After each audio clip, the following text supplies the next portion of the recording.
السلام علیکم ورحمۃ اللہ وبرکاتہ۔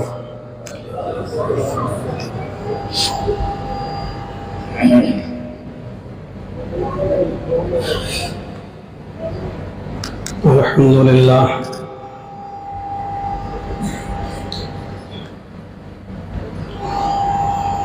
الحمد للہ نحمده ونستعینه ونستغفره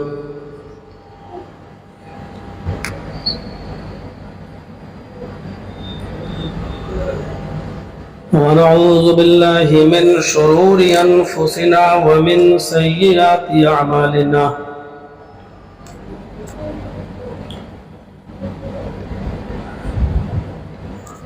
من يهده الله فلا مضل له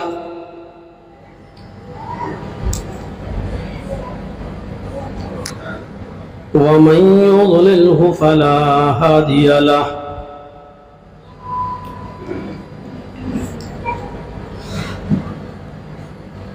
وأشهد أن لا إله إلا الله وحده لا شريك له،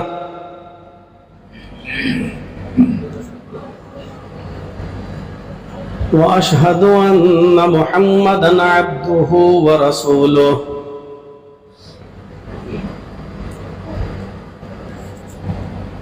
أما بعد فإن خير الحديث كتاب الله، وخير الهدي هدي محمد صلى الله عليه وسلم،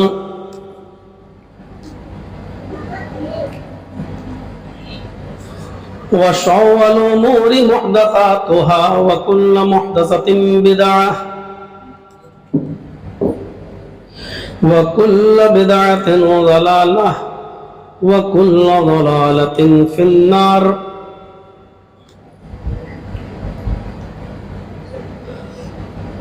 أعوذ بالله من الشيطان الرجيم،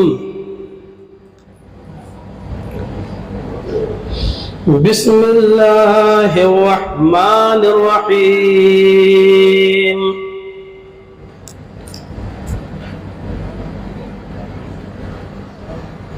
إنما الخمر والميسر والأنصاب والأزلام رجس من عمل الشيطان فاجتنبوه لعلكم تفلحون۔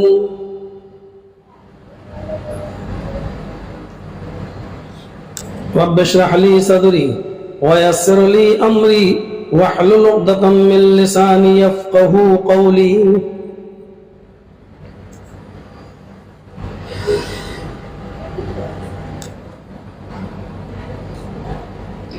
صوبائی جمعیت اہل حدیث مشرقی یو پی کے امیر محترم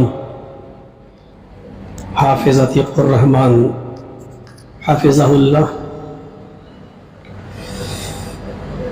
ضلع جمعیت اہل حدیث لکھنؤ کے امیر محترم فضیلت الشیخ ڈاکٹر شاہد مبین ندوی حافظہ اللہ، ضلع جمعیت اہل حدیث لکھنؤ کے ناظم اعلیٰ محترم جناب ندیم صاحب، صوبائی جمعیت اور ضلعی جمعیت کے اہم ذمہ داران، لکھنؤ اور اس کے اطراف و اکناف سے تشریف لائے ہوئے ہمارے معزز سامعین حضرات، پردہ نشین اسلامی خواتین، پیاری ماں اور بہنوں، ضلعی جمعیت اہل حدیث لکھنؤ قابل مبارکباد ہے، اور ہونا بھی چاہیے کہ وقتاً فوقتاً وہ اس طریقے کے پروگرام منعقد کرتی رہتی ہے، اور لوگوں کے اندر جو پسماندگی چھا جاتی ہے اور جو سستی اور کاہلی اپنے اعمال کے تعلق سے آ جاتی ہے، وہ پھر سے زندہ ہو جاتی ہے۔ اس وقت ایسے چھوٹے چھوٹے پروگراموں کی ضرورت ہے، اور یہ بھی بہت اچھی چیز ہے کہ موضوع کا انتخاب پہلے سے کر دیا جاتا ہے تاکہ لوگ اپنا ذہن بنا کر آئیں اور بولنے والے کو بھی کوئی دقت نہ ہو اور اپنی بات کو وہ آسانی سے سمجھا سکے۔ آپ لوگ یہاں آئے ہیں، بیٹھے ہیں، دعا ہے اللہ رب العالمین سے کہ اللہ العالمین ہمارے بیٹھنے کو قبول فرمائے۔ اس جگہ جہاں ہم جس مقصد کے تحت آئے ہیں، اللہ رب العالمین ہمیں یہاں سے کچھ سیکھنے کی توفیق عطا فرمائے، جو باتیں کہی جا رہی ہیں کہنے والے کو بھی اور سننے والوں کو بھی عمل کی پوری توفیق عطا فرمائے۔ اس میں کوئی شک نہیں ہے کہ اس وقت ہمارا معاشرہ، ہمارا سماج دو بیماریوں میں بہت زیادہ ملوث ہے۔ میں نے بہت زیادہ کا لفظ اس لیے استعمال کیا ہے تاکہ آپ یہ نہ سمجھیں کہ اور کسی بیماری کے اندر معاشرہ ملوث نہیں ہے، ان میں بھی ہے، لیکن دو چیزوں کے اندر معاشرہ بہت زیادہ ملوث ہے۔ پہلی چیز فضول خرچی، چاہے وہ کسی بھی شکل و صورت میں ہو، اور دوسری چیز منشیات کا استعمال، شراب نوشی۔ صرف شراب نوشی تک ہم محدود نہیں ہیں، منشیات میں ہر نشہ شامل ہے، چاہے اس کی شکل بیڑی کی شکل میں ہو، سگریٹ کی شکل میں ہو، گٹکے کی شکل میں ہو، کھینی کی شکل میں ہو، تمباکو کی شکل میں ہو، افیم کی شکل میں ہو، چرس کی شکل میں ہو، گانجے کی شکل میں ہو، ہیروئن کی شکل میں ہو۔ اور ایک نیا نشہ بھی نکلا ہے امریکہ کی تحقیق کے مطابق، LSD، جو ہیروئن سے بھی 20 گنا زیادہ خطرناک ہے۔ اور ہمارے ہندوستان کی ابھی انڈیا میں بھی مہاراشٹر کی 3-4 لڑکیاں اس LSD کے نشے میں پکڑی بھی گئی ہیں۔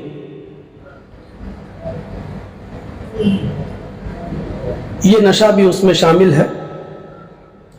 اس کی طرف بہت تیزی کے ساتھ بڑھ رہا ہے، اور 1000 کوششیں کرنے کے باوجود یہ چیز رکنے کا نام نہیں لے رہی ہے۔ جتنا روکا جا رہا ہے اتنا ہی زیادہ معاملہ اور آگے بڑھ رہا ہے۔ کہا جائے کہ یہ بہت غلط چیز ہے، دوسری طرف سے آواز آتی ہے، حل میں مزید اور چاہیے۔ سخت سے سخت قانون بھی اس پر بنا ہوا ہے۔ چوری میں آپ کو ضمانت مل جائے گی، ڈکیتی میں آپ کو ضمانت مل جائے گی، آپ کے اوپر اور بھی کوئی کیس اگر لگا ہے تو اس میں آپ کو جلدی بیل مل جائے گی۔ لیکن اگر آپ نشے کی حالت میں پکڑے گئے، نشہ بیچتے ہوئے پکڑے گئے، چرس اور افیم کو کہیں سپلائی کرتے ہوئے پکڑے گئے، تو اس پر اینٹی نیشنل کا مقدمہ بھی لگتا ہے، دیش دروہی کا بھی مقدمہ لگتا ہے، اور اس چیز میں آدمی کی جلدی بیل نہیں ہوتی ہے۔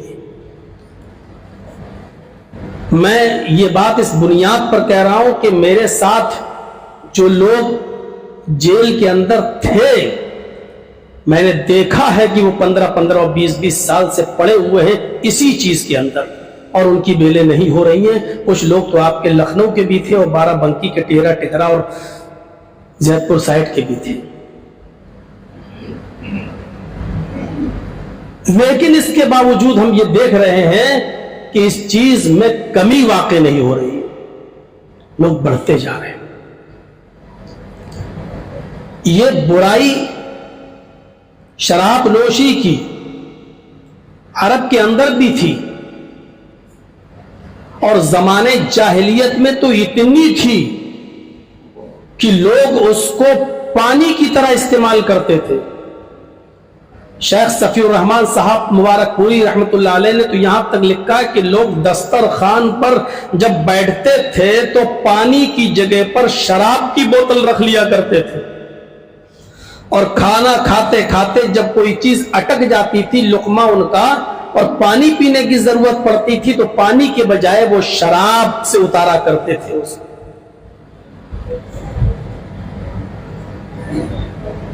رحمت للعالمین کے اندر قاضی سلیمان منصور پوری رحمت اللہ علیہ نے لکھا ہے کہ ان کے یہاں جب کوئی بچہ پیدا ہوتا تھا عرب کے اندر تو اس بچے کے حلق میں شہد نہیں، کوئی میٹھی چیز نہیں اس کو چٹائی جاتی تھی، کھجور وغیرہ اس کو چبا کر نہیں چٹایا جاتا تھا، بلکہ عرب کے لوگ اس بچے کی پیدائش کے بعد سب سے پہلے ایک چھوٹے سے چمچ میں شراب لے کر شراب کے قطرے اس کے حلق میں ڈالتے تھے اور بڑا فخر کرتے تھے کہ میں نے اس کام کو جو کیا ہے، اور اس کام پر بڑا فخر تھا ان کو کہ میں نے اپنے بچے کو کہ حلق میں پہلا قطرہ شراب کا ڈالا.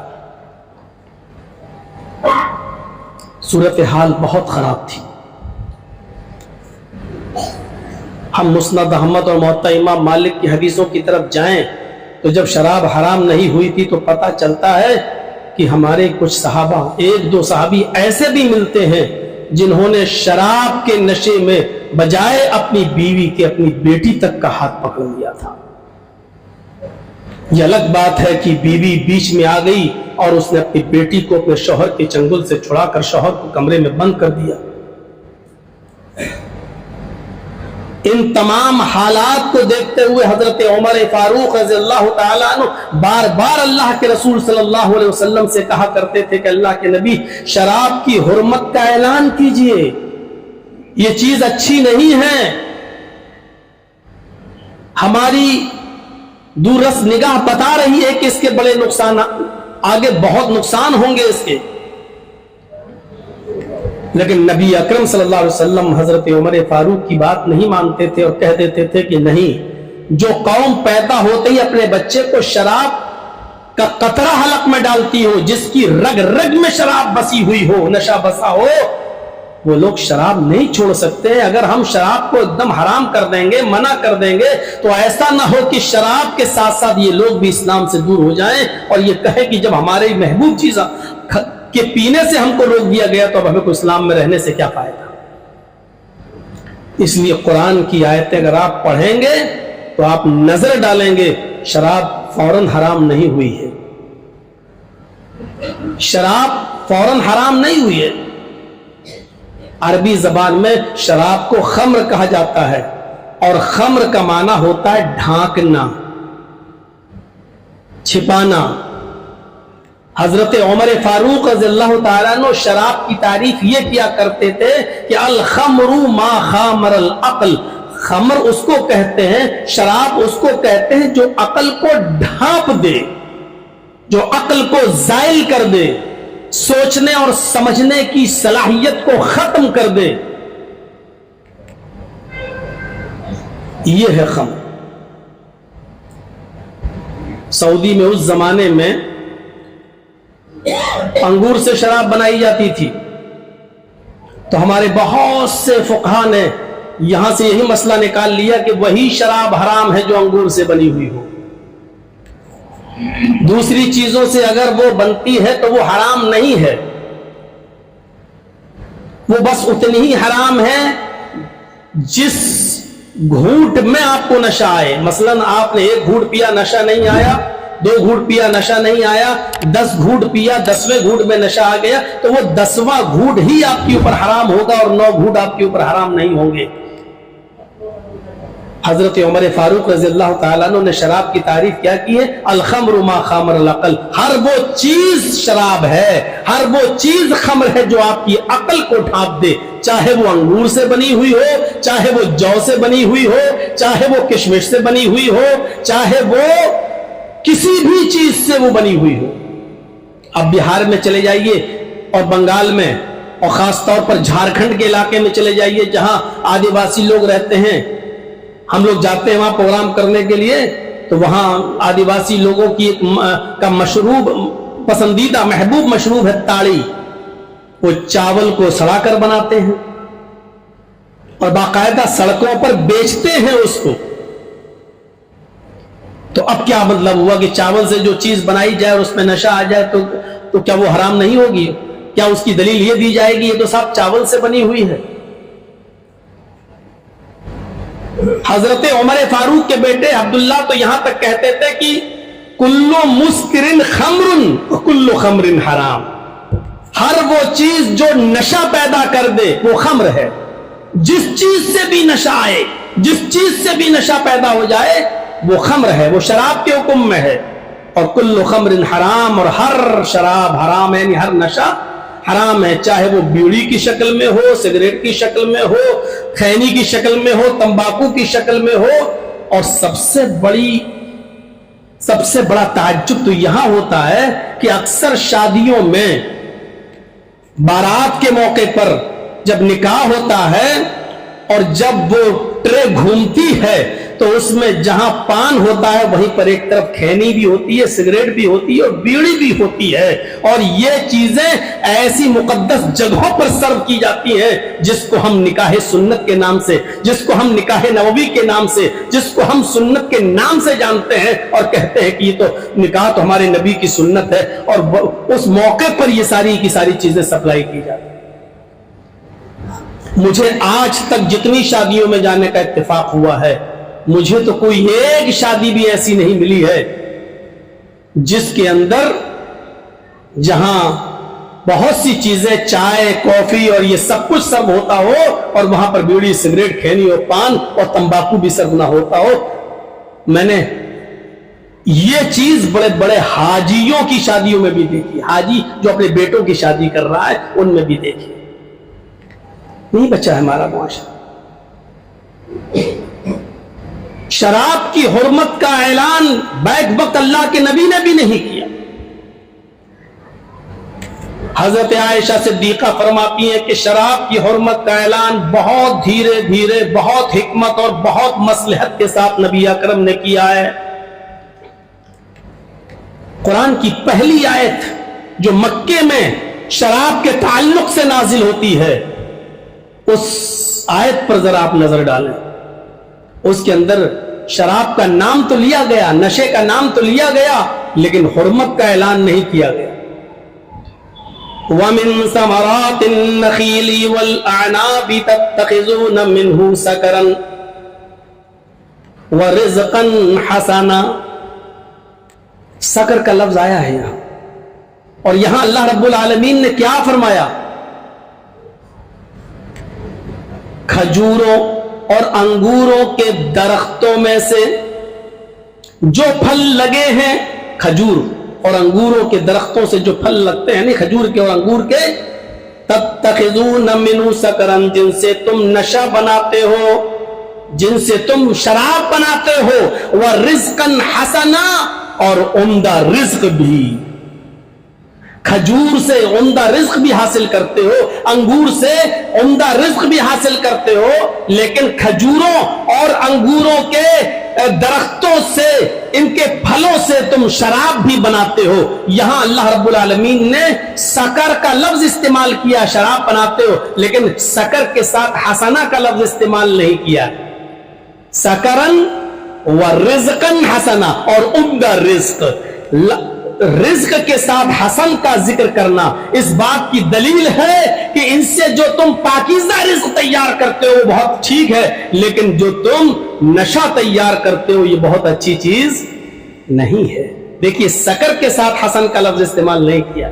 اللہ نے یہ نہیں کہا تتخذون منہ سکرن حسنا، یہ نہیں کہا، بلکہ کیا کہا؟ تتخذون منہ سکرن ورزقا حسنا، تم اس سے نشہ بھی بناتے ہو اور عمدہ رزق بھی حاصل کرتے ہو۔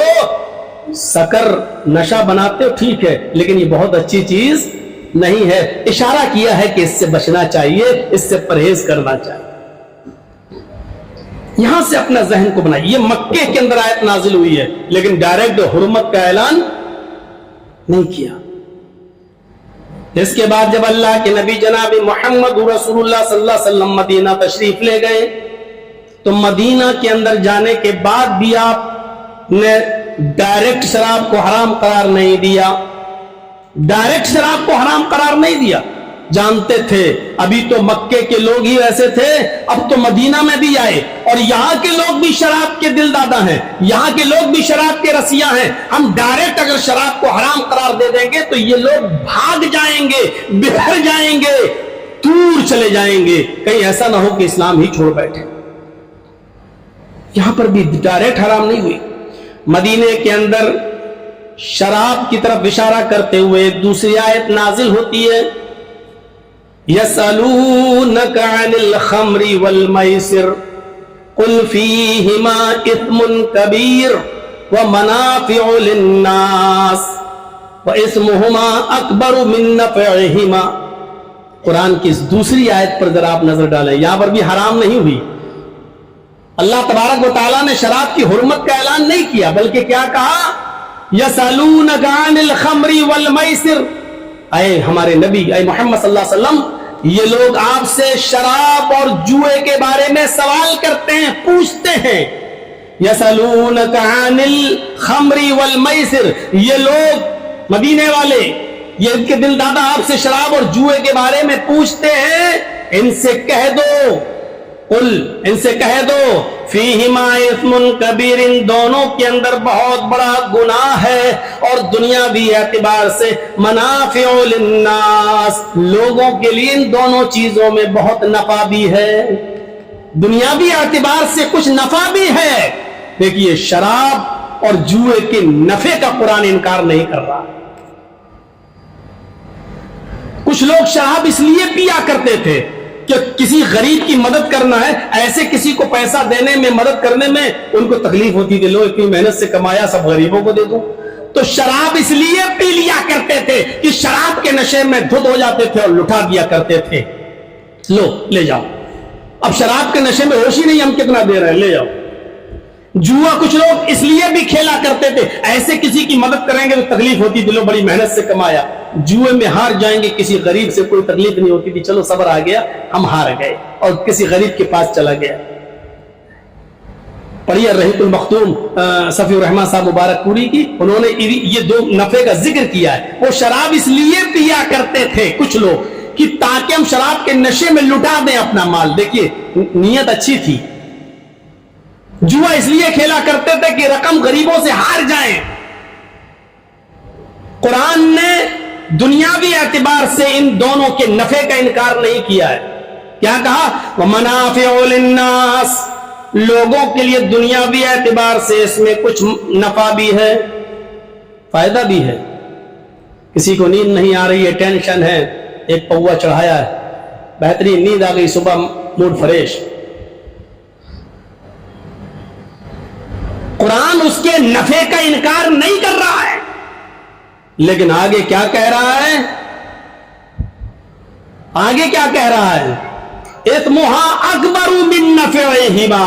یاد رکھنا ان دونوں چیزوں کا نقصان ان کے نفع سے بڑھ کر ہے, یعنی نفع کم ہے, نقصان زیادہ ہے. اسلام کے اندر وہ چیز جائز ہی نہیں ہے جس کے اندر نقصان زیادہ ہو اور نفع کم ہو اور آپ اس کو استعمال کریں. جس کے اندر نقصان کم ہے تو آپ, اور نفع زیادہ ہے تو آپ اس کو استعمال کر لیجئے. نفع زیادہ ہے, نقصان کم. مجبوری میں, جیسے ایک عورت کو ڈلیوری ہو رہی ہے, بچہ پیدا ہو رہا ہے, لیکن ڈاکٹر نے کہہ دیا ہے کہ ہم یا تو آپ کی بیوی کو بچا سکتے ہیں یا بچے کو بچا سکتے ہیں. بیوی کا مر جانا بھی ہمارے لیے نقصان دہ ہے اور اولاد کا مر جانا, بچے کا مر جانا بھی ہمارے لیے نقصان دہ ہے. لیکن یہاں پر اب ہمیں یہ دیکھنا ہے کہ ہمارا کم نقصان کس میں ہے اور زیادہ نقصان کس میں ہے. زیادہ نقصان یہ ہے کہ بیوی ختم ہو جائے اور کم نقصان یہ ہے کہ بچہ ختم ہو جائے, کیونکہ بچہ ختم ہوگا تو دوبارہ پھر اللہ تعالیٰ ہمیں دے گا انشاءاللہ. بیوی رہے گی تو بچے ہوں گے, لیکن بیوی ہی نہیں رہے گی تو کیا ہوگا. کچھ ہوں گے دل جلے جو کہہ دیں گے بیوی مر جائے ہم دوسری کر لیں گے, ہوں گے ایسے. لیکن یہاں پر ہمیں کم نقصان کو دیکھنا ہے کہ کم نقصان کس میں ہے. کم نقصان یہی ہے کہ بچہ اگر جا رہا ہے تو اس کو جانے دیے جائے, لیکن بیوی کی جان بچا لی جائے. قرآن نے کہا